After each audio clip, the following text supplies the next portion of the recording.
തെരഞ്ഞെടുപ്പ് കാലത്തെങ്കിലും ജനകീയ പ്രശ്നങ്ങൾ പൊതുചർച്ചയാകുമെന്ന സാധാരണക്കാരുടെ പ്രതീക്ഷകൾ അസ്തമിക്കുന്നുവെന്നാണ് ആദ്യഘട്ട പ്രചാരണം വ്യക്തമാക്കുന്നത്. ശശി തരൂർ, കൊടിക്കുന്നിൽ സുരേഷ്, പി.കെ. സൈനബ, ഇ. അഹമ്മദ്, പീലിപ്പോസ് തോമസ് എന്നിവരെല്ലാം ഇതിനകം എതിരാളികളുടെ ആക്ഷേപത്തിനിരയായി. സോഷ്യൽ മീഡിയകളിലും പ്രധാന ചർച്ച വ്യക്തിഹത്യയാണ്. സ്ഥാനാർത്ഥികൾ മാത്രമല്ല, എതിർപക്ഷത്തെ നേതാക്കളും വ്യക്തിപരമായ ആക്ഷേപങ്ങൾക്കാണ് വിധേയമാകുന്നത്. ഉമ്മൻചാണ്ടി ഇത് പറയുന്നത് താൻ മുഖ്യമന്ത്രിയായിരിക്കുന്ന ഏതെങ്കിലും ഒരു വിഭാഗം തന്നെ തോൽപ്പിക്കാൻ ഇടവരരുത് എന്ന വക്രബുദ്ധിയാണ്.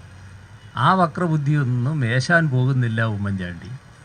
കേരളത്തിലെ എല്ലാ വിഭാഗം ജനങ്ങളും ഈ ഗവൺമെന്റിനെതിരാണ്. വ്യക്തിപരമായ ആരോപണങ്ങളിൽ മുഖ്യമന്ത്രി ഉമ്മൻചാണ്ടിക്ക് അമർഷമുണ്ട്. അവര് മറ്റുള്ളവരെ അപമാനിച്ച്, അവഹേളിച്ച്, തെറ്റിദ്ധാരണ പരത്തി അതിലൂടെ 10 വോട്ട് കിട്ടുമോ എന്നുള്ളത് നോക്കുക. അത് സഹിഷ്ണുതയുടെ ലക്ഷ്യമല്ല. പക്ഷേ ഈ അമർഷം എതിരാളികളോട് മാത്രമാണ്. വ്യക്തിപരമായ അധിക്ഷേപങ്ങളിൽ നിന്ന് കോൺഗ്രസും പിന്നാക്കം പോകില്ലെന്നാണ് മുൻ KPCC പ്രസിഡന്റിന്റെ പ്രസ്താവന സൂചിപ്പിക്കുന്നത്.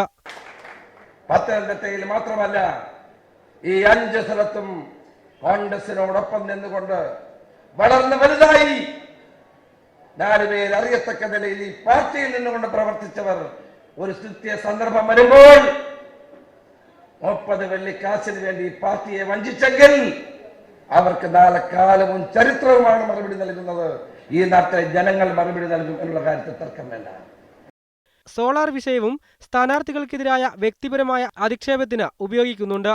ഷാലുമേനോടൊപ്പമുള്ള തന്റെ ചിത്രം LDF പ്രചരിപ്പിക്കുന്നതിനെതിരെ മാവേലിക്കര മണ്ഡലത്തിലെ UDF സ്ഥാനാർത്ഥി കൊടിക്കുന്നിൽ സുരേഷ് തെരഞ്ഞെടുപ്പ് കമ്മീഷന് പരാതി നൽകി കഴിഞ്ഞു.